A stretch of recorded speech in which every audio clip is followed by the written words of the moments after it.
వచ్చింది మన యొక్క దేశం యొక్క ఐడెంటిటీ మాత్రమే. కనుక దీన్ని వెంటనే ప్రెసిడెన్షియల్ ఆర్డర్ రద్దు చేయడం కొరకై ఖమ్మం జిల్లాలో నుండే ఈ ముఖ్య నాయకుల రౌండ్ టేబుల్ సమావేశంలో ఒక పటిష్టమైనటువంటి నిర్ణయం, ఇక్కడ ఆరంభమైనటువంటి నిర్ణయం రాష్ట్ర వ్యాప్తంగా తెలంగాణ రాష్ట్ర వ్యాప్తంగా దేశవ్యాప్తంగా కూడా ఉధృతంగా చేయడం కొరకై ఆరంభించడం జరుగుతూ వచ్చింది. కాబట్టి మొట్టమొదట మరి ఈ యొక్క ప్రెసిడెన్షియల్ ఆర్డర్ను వెంటనే రద్దు చేసి రాజ్యాంగపరమైనటువంటి హక్కులను మరి దళిత క్రైస్తవులకి అందించాలనే ఒక ఉద్దేశంతో ఒక మహాశాంతియుత ర్యాలీని నిర్ణయించాలనుకుంటున్నాం. రౌండ్ టేబుల్ సమావేశంలో ఆ డేట్ను నిర్ణయించి మేము తెలియజేస్తాము. అదే రీతిగా మరి ప్రస్తుత కాలంలో దేశవ్యాప్తంగా మందకృష్ణ మాదిగ గారు ఈ దళిత క్రైస్తవులకి సపోర్టుగా ఆయన కొంచెం ముందుకు రావడం జరుగుతొచ్చింది. ఆయన ద్వారా కూడా ఖమ్మం జిల్లాలో ఒక భారీ బహిరంగ సభను కూడా ఏర్పాటు చేయాలని ఒక ఆలోచన కలిగి ఉన్నాము. అదే రీతిగా రాష్ట్ర వ్యాప్తంగా ఉన్నటువంటి మరి Christian minority finance awareness program కూడా చేయడానికి సిద్ధంగా ఉన్నాం.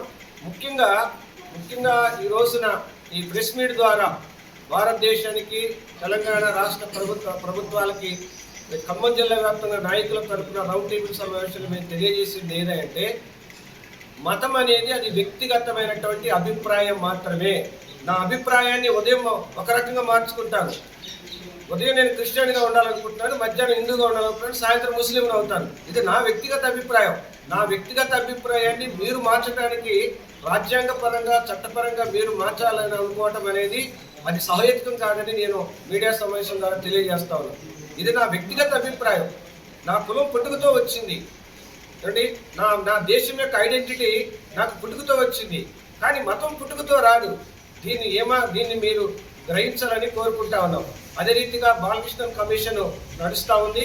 రేపు 2026 జూన్లో ముగింపులోకి వస్తూ ఉంది. జిల్లా వ్యాప్తంగా రాష్ట్ర వ్యాప్తంగా దేశవ్యాప్తంగా ఉన్నటువంటి ఈ యొక్క దళితులందరూ కూడా మీరందరూ తప్పకుండా ఆ బాలకృష్ణన్ కమిషన్కు ఆన్లైన్లో మీరు ఓపెన్ చేసేసి ఆన్లైన్లో దీనికి మద్దతుగా మీరు కమిషన్కి రిపోర్ట్ ఇవ్వాలని దీని సందర్భంగా కూడా తెలియజేస్తూ ఉన్నాం. కనుక ప్రభుత్వం మీరు ఆలోచన చేయాలి, ఏలికలో ఉన్నటువంటి పాలకులు ఆలోచన చేయాలా. ఏం ఆలోచన చేయాలంటే ఏ కులానికి లేనటువంటి ఆంక్షలు ఒక ఎస్సీ కులానికే ఎందుకు, ఏ కులానికి లేనటువంటి మత సంబంధమైనటువంటి ఆంక్షలు ఒక ఎస్సీ కులానికే ఎందుకు? ఏం సంపాదించుకుంటున్నారని వివక్ష కొనసాగుతూనే ఉంది, లేకపోతే అంటరానితనం కొనసాగుతూనే ఉంది, నిర్లక్ష్యం కొనసాగుతూనే ఉంది.